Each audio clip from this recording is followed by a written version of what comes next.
Last year we saw the inception of Intel's latest 14th generation processors, with the i5 14600K, i7 14700K and i9 14900K hitting the market.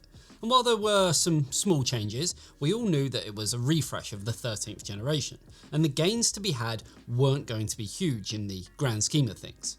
Since then though, it's all been a bit quiet, until at least at the start of this year when the i3 and i5 lower end parts were actually announced. Bringing us on to today with the i5 14400F, which if history has taught us anything, in terms of gaming we should be in for a bit of a treat, as the X400 lineup of CPUs are generally pretty strong for gaming, and also at the same time without breaking the bank. But before we get into that, here's a quick word from this video sponsor. I'm never going to be an esports gamer, I never get any kills. I wouldn't be so sure of that. Is that Andy Raffel from eTeknix.com?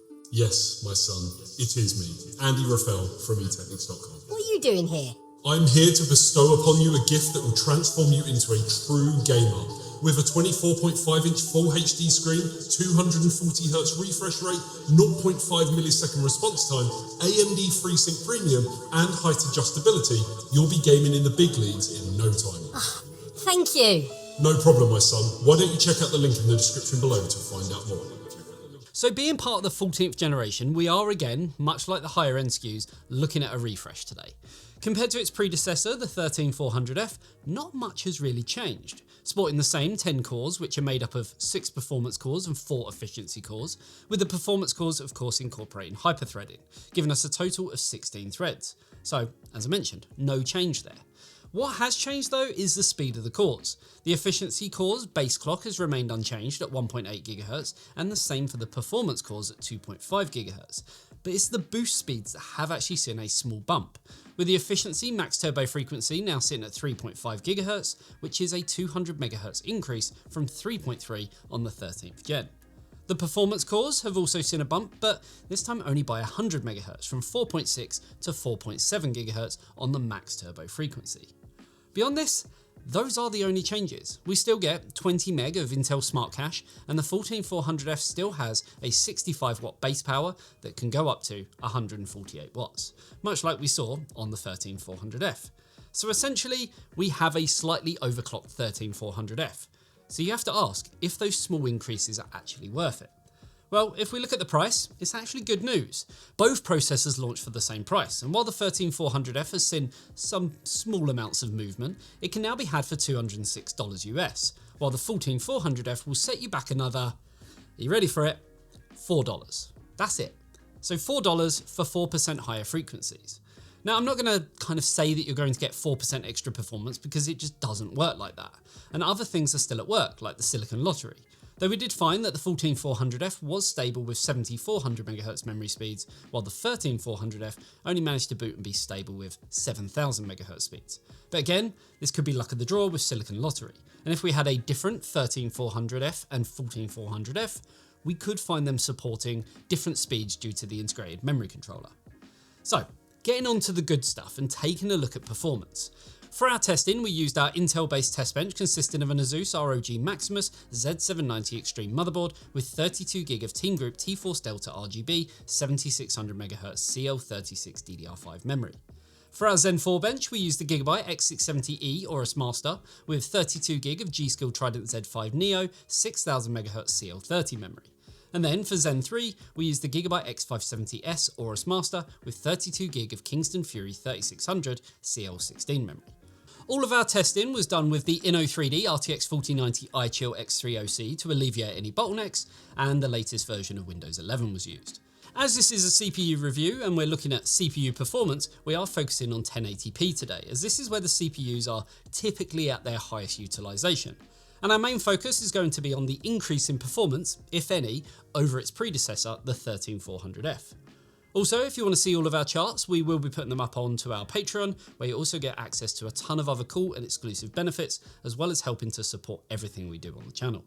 So, with that out of the way, let's get into those glorious benchmarks. So starting things off with SuperPi, and we're off to a good start. The 13400F came in at 428 seconds originally, while the 14400F has cut this time down by a modest 9%. It might not sound like a lot, but considering the extra cost is less than 2%, it's definitely a win. and now sees the 14400F come in better than the Ryzen 5 5600, though that is a much cheaper CPU. But more importantly, it now rivals the 5800X3D, which has seen its price increase back up to a little over $300. Moving over to 3D Mark Firestrike, and there's no real change between the 13th gen and the newer 14400F, with a margin of error difference between both CPUs in both the main score and the physics score. And this still puts it behind the 5600 in the main overall score, though it does see the 14400F come in better in the physics score than both the 5600 and 5600X, and now consequently rivals the newer Ryzen 5 7600, whilst also only sitting 5% behind the 5800X3D in the physics score, though being a synthetic benchmark doesn't really mean much for real-world representative performance. In 3D Mark Timespy, the 14400F saw much bigger gains with a 6% improvement in the CPU score over the 13400F, and this also meant that the overall score rose by 5% as well. This now puts the 14400F ahead of the more expensive Ryzen 7 5800X3D in both metrics, and could be a sign of what's to come in our other tests. Looking at Blender, and the results are much closer. The 14400F does come in 3% better overall, which is still good considering the cost difference of the 13400F and 14400F being so minimal. And this further extends the lead over AMD, including the 5800X3D and Ryzen 5 7600. So good all round for Intel on this occasion. In Corona, the 14400F continues to give stronger performance with a margin of 2% over the 13400F. Again, this doesn't do anything for our standings other than extending the lead over the similarly positioned AMD parts from both the Zen 3 and Zen 4 lineup. In Keyshot Viewer, the margin increases slightly by 4%, so again, better performance based on the price difference, but this really is just a small amount higher than margin of error, and retesting could see the results draw ever so slightly closer. That aside, it's still good to see an increase in performance, though some may have been expecting a higher increase in performance, but again, this is only a refresh. In PCMark, we see the 14400F actually lose a few points when compared to the 13400F, but with only 50 points between them, it's nothing really to worry about and can be deemed as margin of error. Now, something else that we did notice is that it's pretty much neck and neck with the 5800X3D from AMD, which just barely beats the Intel CPU, but for about $100 more. This is great news for Intel and those wanting better productivity out of their CPU. But remember, we're yet to see how it compares in gaming, which is the 5800X3D's main strength.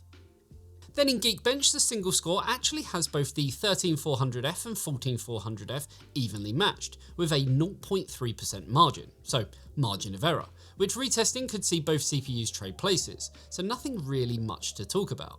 The margin is slightly bigger on the multi-score, with the 14400F pushing out a little over 1% more performance, but again, margin of error, though this is enough to push past the 5800X3D, though when we're in the realm of such small margins, well, it can go either way. Google Octane is very much the same, less than a 1% margin, and while the 14400F does come in better, that doesn't do anything for the overall standings, as the likes of the Ryzen 5 7600 is even better than that, and is pretty evenly matched in terms of price too, with around $10 separating them in favour to AMD. In Mozilla Kraken, the results between the 13400F and 14400F are small, yet again, separated by just 1%, but this time in favour of the 13400F. Retesting did garner similar results each time, so we settled on these results, but at such a low difference between them, we'd class them as performing identically in this test, and the newer CPU just doesn't lend itself any extra performance. As we move over to WebXPRT, this is another example of where Silicon Lottery rears its ugly head. We do actually see a drop in performance going from the 13400F to the 14400F of just under 2%, but it's still within margin of error, so you could argue that performance is identical. What this shows is that clock speed just isn't important in this test, and we're already at the limits of what this type of CPU can do. Without sounding too much like a broken record, V-Ray is the same. There's a 2% margin between the 13400F and 14400F, with the newer chip taking the lead, and this just further extends its lead over AMD's 5800X3D, 5600X, 5600 and 7600. So still nice to see based on the cost, but when results are so close like we see here, we just treat it as identical performance. So again, the extra clock speed, which is the only differing factor, just doesn't make a difference. In Cinebench R23, single core performance actually sees a decrease in performance of 3%, which really puts it on the cusp of margin of error when compared to the 13400F. and a slightly less 2% in the multi-core performance score. Again, there isn't really much to discuss when results are this close, so let's just say that you're essentially getting the same performance on both CPUs, which was already ahead of AMD's 5800X3D anyway. Lastly, before we get into gaming, when we look at the memory performance, there's no real uplift going from the 13th gen equivalent to the 14th gen 14400F, even though the 14400F managed to utilise a faster memory frequency of 7400MHz compared to 7000MHz on the 13th gen. And this shows as we look through the read, write and copy results, along with a 2% margin in the latency test in favour to the 13th generation CPU. But again, close results, so identical performance. So moving on to gaming and starting things off with a Plague Tale, where we do find the 14400F coming in with a small 1% uplift over the 13400F. Again, being such a small variance, we'd class this as a draw, but 2 FPS more is still 2 FPS more, even though at such a high frame rate it would be unnoticeable. And it also does nothing for the standings and still falls 6% behind the 5800X3D, though that CPU is still more expensive by a pretty staggering 49%. It's the same in Assassin's Creed Valhalla with just a 2% lead in favour of the 14400F, which brings it closer to the 5800X3D, separated by just 9%. Though, again, given the stark price difference, Intel might be onto something, though AMD's X3D Zen 3 CPU has seen a bit of a price hike lately, and given its price just a month ago, I could have been saying something a little different. In Baldur's Gate 3, the 13400F was sitting 1% slower than the Ryzen 5 7600, though the increase in speed on the 14th gen has now seen that take the lead, albeit by a single frame per second. What's more interesting here though is how the 5800X3D is now topping our charts with huge performance, which more than makes up for the close performance in the other games we've looked at so far. In Call of Duty, we see our largest gain in performance for games as the 14400F now comes in 6% faster. At 175 FPS for the 13400F and 186 for the 14400F, it's unlikely that you'd ever notice a difference in performance, but it's still a nice increase to see given the similar price point that both chips have, though AMD do tend to come out stronger across the board, which pushes Intel down in the standings. In Cyberpunk, the gain in performance hits new levels with the 14400F now coming in 12% faster overall, though looking at the placement of the i5-12400, there's definitely a limiting factor, and the extra speed that comes with the 14400F definitely makes a difference, and it's not like you can just overclock it as the F-series of chips have a locked multiplier. Enabling ray tracing sees the uplift come in much lower with just a 1% margin between the 13th and 14th gen, now matching the performance of both the 5800X3D and 7600. Though the more important aspect is in the 1% lows, which are separated by 11% in favour of the 13400F. Though the 13400F already did have stronger low figures in the first place compared to AMD, which was only 1 FPS ahead in the averages to start with anyway. F123 always gets some pretty high frame rates, which is useful for gauging bottlenecks, and it's clear to see that the 14400F does improve on its predecessor, but with only 2% more frames, it's really nothing all that exciting, and again falls within margin of error. On the other side, the 7600 from AMD sees a significant boost over the 14400F in this title, with 24% more frames on average, and for slightly cheaper, which I guess overall is considerably bad news for Intel. In Far Cry 6, we're again at a very small margin that doesn't really do anything to the overall standings. We do see 2% more performance from the 14400F compared to the 13th gen, which equates to just 3 FPS, and I guess extends the gap over the cheaper 5600X, now with a margin of 5 FPS. We're much like with other games at high performance levels to start with, so nothing you'd ever notice, but it's still nice to see some uplifts nonetheless. Hogwarts is able to harness the potential of the extra turbo frequencies by way of a 5% increase in performance over the 13th gen, though in terms of how things compare to AMD, it doesn't really do much, short of bringing performance closer to the Ryzen 5 7600, but that's still a healthy 18% ahead, which, considering it's $10 cheaper, is a big win for Team Red. Spider-Man sees a lesser performance gain of 3% over its predecessor, but the standout CPU is still the Ryzen 5 7600, which ends up packing 11% more performance, and for less money. If this continues, then Intel may have to address their pricing to reflect how things are against the competition, because right now, it's not looking great. Turning ray tracing on, which arguably makes the CPU work harder, and we start to see some sizable gains again, with the 14400F now coming in 10% faster than the 13400F. Again, gains are good, and at that level it makes for a good argument, but all it does in comparison to the other chips tested is show stronger performance, and not necessarily overtake any other CPUs that are tested. Microsoft Flight Sim is well known for having pretty severe bottleneck issues, and we can certainly see some of that going on here, with a handful of CPUs unable to even break the 60 FPS mark at 1080p. The 14400F from Intel sees a pretty healthy 9% increase in performance from its predecessor, but when we look at the next CPU up from the 14th gen lineup, we actually see quite a large jump in performance, along with the 7600 from AMD outperforming Intel by a whopping 32%. With gains like this in certain titles, the argument for AMD is only going to get stronger and just makes Intel look a lot worse. In Ratchet and Clank, we again see a gain, but this time of only 3%, which, don't get me wrong, is, nice to see an uplift in performance, but at such a small amount, it doesn't give a reason to upgrade, though I doubt anyone would be moving from a 13th gen CPU to a 14th gen equivalent. Though more importantly, the Ryzen 5 7600 is flying here, and overtaking the likes of the more expensive 5800X3D and i5-14600K. Ratchet and Clank really does love Zen 4. With ray tracing enabled, we drop to now just a single FPS difference between both i5 processors, though it's clear to see, based on how close the 14600K is, that we are quite limited with performance across the board, showing that most CPUs will net similar performance in the scene that we tested, and a stronger CPU won't necessarily give much more performance over another. It's the same in Remnant II, a single FPS difference between the 13400F and 14400F, but it still falls short when compared to AMD's Ryzen 5 7600 by 9%. So again, AMD are looking stronger, and maybe we'll make some content in the future in the way of a head-to-head, considering their similar pricing, but in many more titles. Lastly, in Watch Dogs Legion, you can probably guess what I'm going to say, but clock speed just doesn't change things much, with just a single FPS difference now putting the 14400F at 122 FPS and the same 1 FPS increase in the lows. AMD is still ahead, and this now seems to be a trend all the way through our tests. So I'm pretty sure I said this when I looked at the 14900K, 14700K and 14600K.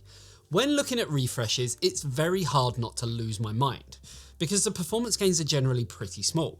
For the most part, we're talking margin of error with a few random anomalies that may see the margin increase. And that's exactly what we saw today. Some games are able to utilise the extra clock speed that the 14400F has, and when that happens, it makes a good, solid difference in performance. But most see it having no effect, or to such a small degree that performance is at the levels it was on the 13400F, so I guess basically identical. The productivity benchmarks speak for themselves, but we all know the main reason you're here, and that's to see the gaming performance.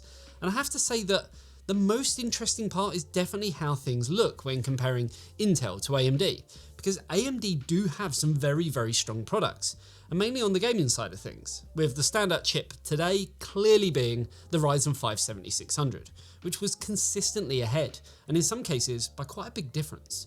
How much is easier to see when we look at the overall averages. It's here where we do see an uplift going from the 13th generation to the 14th generation of a smidge under 3%, which overall equates to just 4 FPS. And that's funny because at the start I said about how the price was $4 more expensive and that the clock speeds were 4% faster, but also how that wouldn't equate to 4% more performance. But at 3%, it's not exactly far off. So you could say it's actually right on the money. Sure, we'd all love to see huge increases, but that's never going to happen with a refresh. And considering the small disparity between price, it's not actually too bad. This really is though game dependent, as some games love cores, some love clock speeds, and some love a balance of the two. With the titles that can utilise the clock speed, the 14400F will come out stronger. But when compared to AMD and that Ryzen 5 7600, the 14400F does fall short. The 7600 was already sitting 21% ahead of the Core i5 13400F, and while the 14400F does see a small bump in performance, it still means that the Ryzen 7600 is still 17% ahead, and for $10 less. Another way of looking at the value for money aspect is by looking at the cost per frame. It's here where the 13400F was coming in at $1.47 per frame when looking at the 1080p data. And even though there is an increase in performance moving to the 14th generation, the extra cost involved kind of just cancels it all out. And it means that we're looking at a saving of a whole 1 cent per frame. And in terms of what that does for its stand-ins, especially compared to AMD, well, it doesn't actually do a thing. So there's multiple ways you can look at this. if you went into this expecting huge gains, then I'd say that you misunderstood the product and what it entails, because it is a refresh. That's part of the reason I was somewhat reluctant to look at it, but I actually have other plans for the chip in some future content and looking at comparisons to AMD across more titles and more resolutions. But if this is anything to go by, yeah, it's not really going to be a fair fight. Now, if you knew that this was a refresh, then you'd know straight away that the gains were never going to be huge, but at a somewhat similar price point, any extra performance is welcomed. Though I feel if you can find the 13400F on a deal, which I have seen as low as $185 not too long ago, then this would make more sense. Though if you really want that extra performance, you'll have to buy something faster, as the F lineup of chips can't be overclocked. Now, the more interesting stuff comes down to that thorn in Intel's side, and of course I am talking about AMD. In terms of gaming performance, which is where I'd like to think most of our audience is geared towards, the 5600, 5600X and 7600 are all better performing than the 14400F in a cost per frame sense. The 14400F is stronger than both the 5600 and 5600X in terms of raw performance, but for more money. So the argument of if you want more, you pay for more and you get more comes into play. But the real big one is that 7600. Not only are you getting the latest AMD generation of processor, but you're getting a significant amount more performance, and for a cheaper price. And I feel that Intel need to address that. But, and it's a big but, Intel does have an overall cheaper cost for the whole system. AMD's 7600 is $199, while the 14400F is $209, so $10 in it, not much. Motherboard wise, you could pick up something like an MSI B650P Wi-Fi for $188, or the Intel equivalent B760P Wi-Fi for $160. So now we're talking an $18 saving in favour to Intel. But memory is the big factor here.